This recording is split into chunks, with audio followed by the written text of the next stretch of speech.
The Philippines and India are staunch advocates of safety at sea, freedom of navigation, and adherence to international law, including the 1982 UN Convention on Law of the Sea, or UNCLOS, as well as the 2016 Arbitral Award on the South China Sea.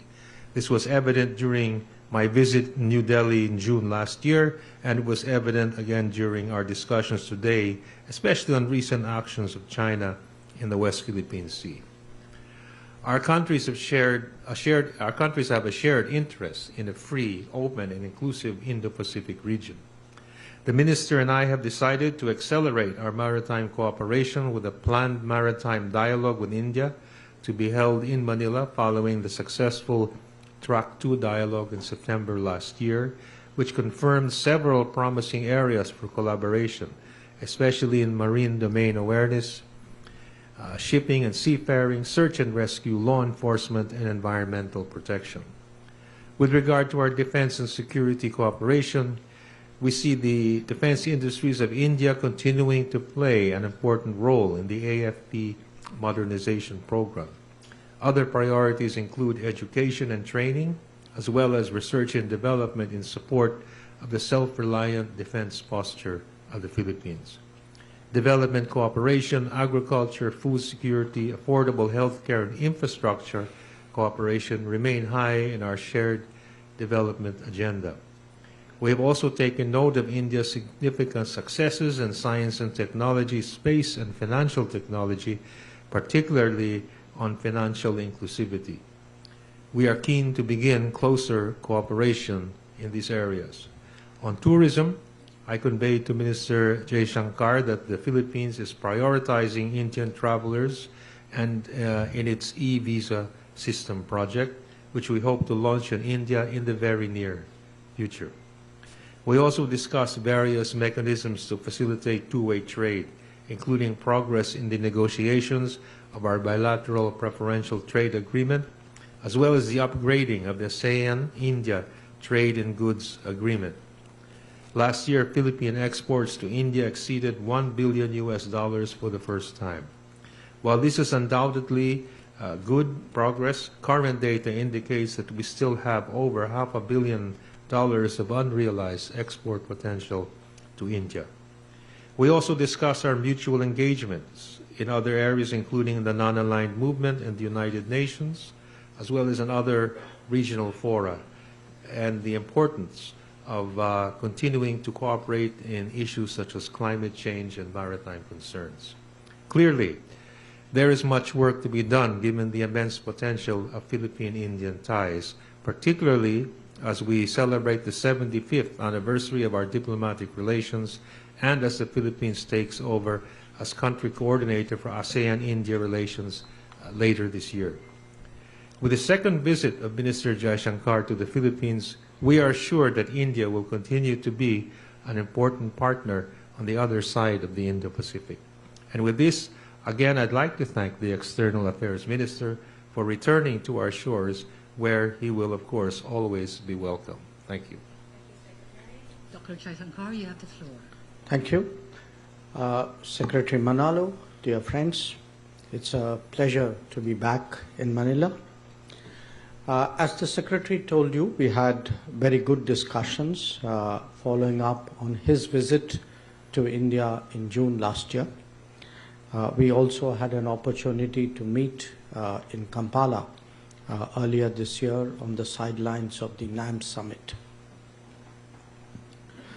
Now, as you all know, India's ties with the Philippines has seen very perceptible growth in recent times. Prime Minister Modi met President Marcos during the India-ASEAN summit in September last year, and I will have the honor to call on the President later this afternoon and look forward to conveying the Prime Minister's greetings and good wishes. Meetings and visits are one indicator of the growing closeness between our two nations, but this is equally visible in a range of domains, starting from trade and investment and extending to health and food security, to education and science and technology, defense and maritime cooperation, etc. Our bilateral trade has crossed the US dollar 3 billion level last year, and I'm confident that it will continue to grow.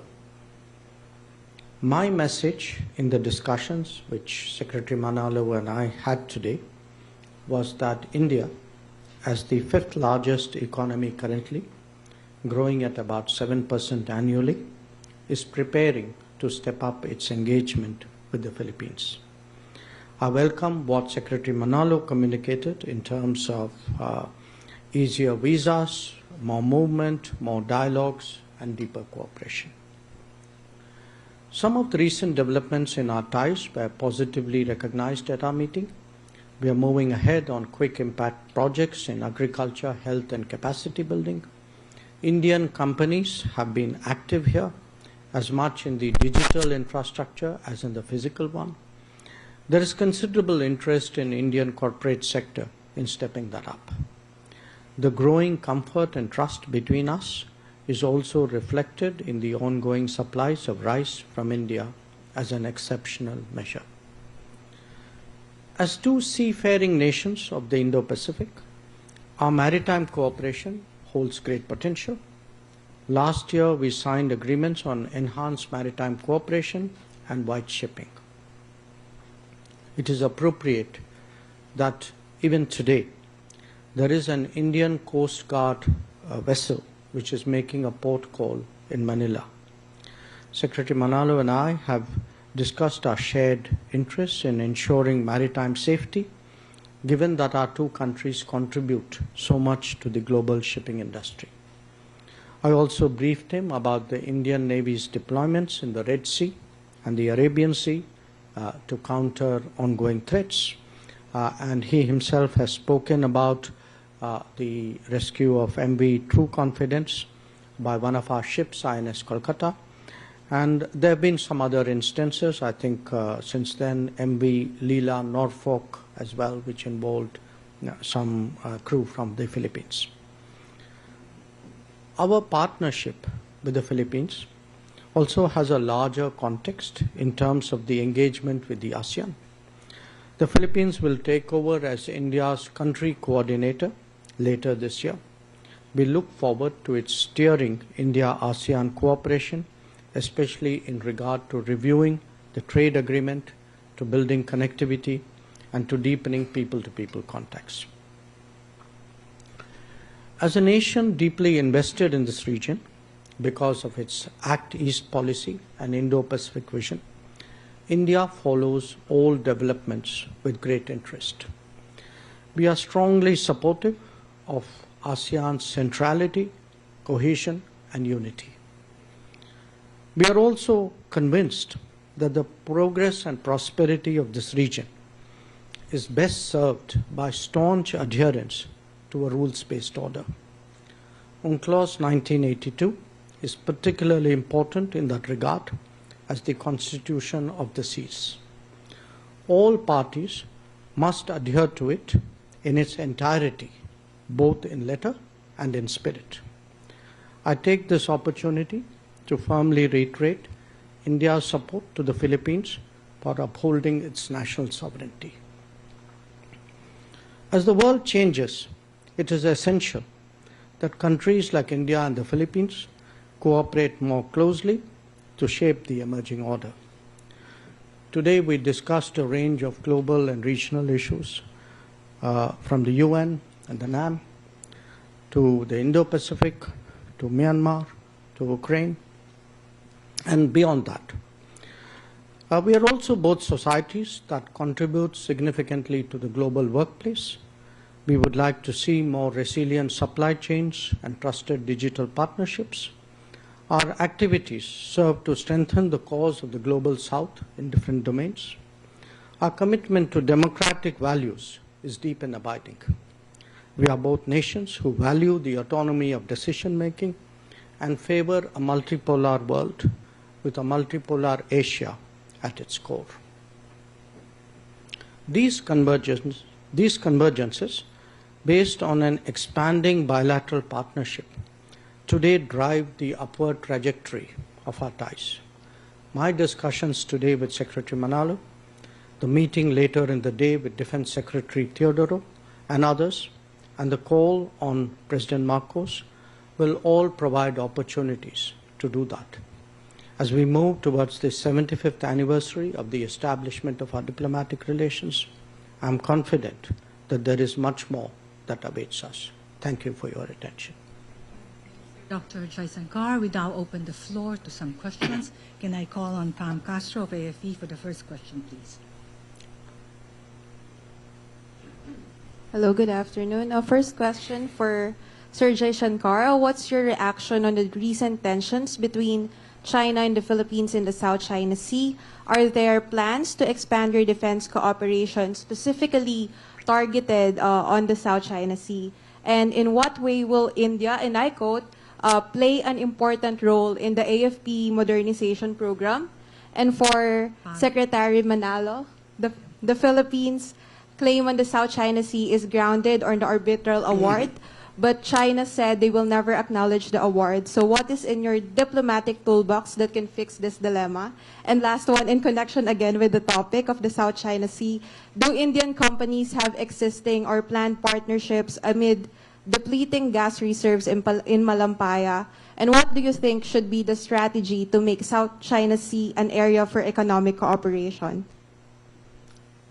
Yeah. I think in my own statement, I've made 3 points very clear. One, that we regard UNCLOS 1982 as very important. We regard it as the constitution of the seas. Two, we believe that all parties must adhere to it, as I said, in its entirety, both in letter and spirit. And three, we firmly support Philippines in the upholding of its national sovereignty. So I think our position is very, very clear. Now, regarding defense, I would say, you need to look at that cooperation on its own merits. It is not necessarily linked to a particular situation. But it's natural today that two countries whose trust and comfort is growing so rapidly, that we would look at various new areas of cooperation, and certainly defense and security is one of them.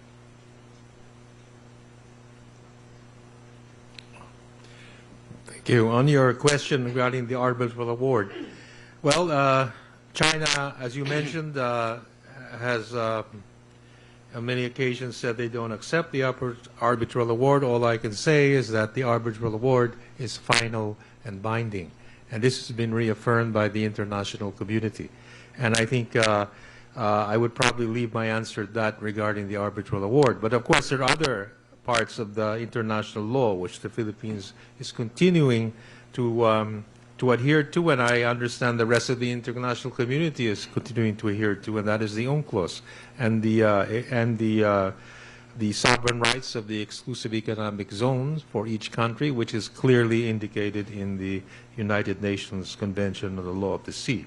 And the Philippines will consistently and always reaffirm the need to abide by international law and also for international rules and regulations when it comes to the maritime area. And this is a message that we have consistently stated. And in fact, just most recently in this incident at the Ayungin Shoal, where China harassed and also prevented our ships from, tried to prevent our ships from resupplying our troops in Ayungin Shoal, we had messages of support from over 20 countries, governments, who clearly stated the importance of adhering to international law. So we are fully supported in that respect. So in answer to your question, we have consistently reasserted our rights in accordance with international law insofar as the issues in the South China Sea or West Philippine Sea are concerned. Thank you, Secretary and Minister. Jerome Morales, please, of Reuters. The last question. Good afternoon, Ministers. To both Ministers, my question would be again on the South China Sea, West Philippine Sea. So on the maritime dialogue that was mentioned, what do you plan to achieve with this? What will be the scope? Will there be more cooperation in terms of Coast Guard, maritime exercises, and are there conversations happening between Philippines and India on how India can participate in Philippine modernization? And also, can you update us on the Philippines, India, and Japan trilateral mechanism? Any timeline, any updates on this agreement, and how important will this trilateral deal contribute to the current situation, particularly in the West Philippine Sea? Thank you. Would you like to go first? Or? Please. We are both important maritime nations. We're not only important maritime nations, I think as the Secretary pointed out, we are at, two ends, in a manner of speaking, of the Indo-Pacific. Not exactly ends, but let's say Philippines is in the middle, we are at one end. It's also a fact that we are two nations who make a very exceptional commitment to global shipping. So every country has an interest in maritime security, in maritime safety. In our case, probably it is more than many other countries normally would have. Now, as our relationship grows, as I pointed out, it's natural to look at defense and security. But it's also equally important we look at other aspects of cooperation. We are both, I think, members of the Indo-Pacific Maritime Domain Awareness Initiative. We are both members of RECAP, which is based in Singapore. We have ourselves started exercises last year for the first time between India, naval exercises between India and the ASEAN. So there's a lot. I mean, this is an area where actually our cooperation has just begun. And what the maritime dialogue is intended to do is actually to explore what more we could do. A good example is this Coast Guard vessel which has come into port in Manila. It's a pollution control vessel. I believe you've had some serious incidents of oil spills and other pollution challenges. So there's a lot of work to be done here. There's environmental work, there's ecological work, there's security work. And, at the end of the day, every country has the right to uphold and enforce its national sovereignty. And I think that is something that we have also discussed. Thank you. Well, I just have to follow up a bit on what Minister Jaishankar said. First of all, to give the proper context to the question, India and the Philippines have a very deep interest in ensuring a free, open, and inclusive Indo-Pacific Ocean. And it's on this region. And it is in this context that we are having extensive discussions regularly on defense cooperation, security cooperation, mainly also with a view to supporting an international rules-based order. And as if I could just follow up a bit what was said, we have already engaged in a number of training and joint defense committee meetings in order to see where we can bolster our cooperation. We have exchanged views not only in we have exchanged views on regional security developments, as well as various activities in the context of our defense engagement plan. And I understand Minister Jaishankar will also be meeting our defense officials and Coast Guard officials later, and they will be discussing other points of where cooperation might continue. Might continue. Just let me say that our cooperation is growing in the sense that not only are we considering newer activities such as training and joint committee meetings, but also exploring other ways where we can contribute to the security of both our countries, as well as to ensure that the Indo-Pacific region remains open and peaceful and is a region of peace and development. And I think it's in all these areas where we have also agreed to continue discussions through our various committees. So this is going to be an ongoing process as our relations in this area grow stronger and stronger. Concludes the joint press conference. We thank everyone for joining us this afternoon. We wish the Indian delegation all the best in their meetings in the Philippines. And thank you for joining us. Dynabad, good day. Good day to all. Thank you. Thank you.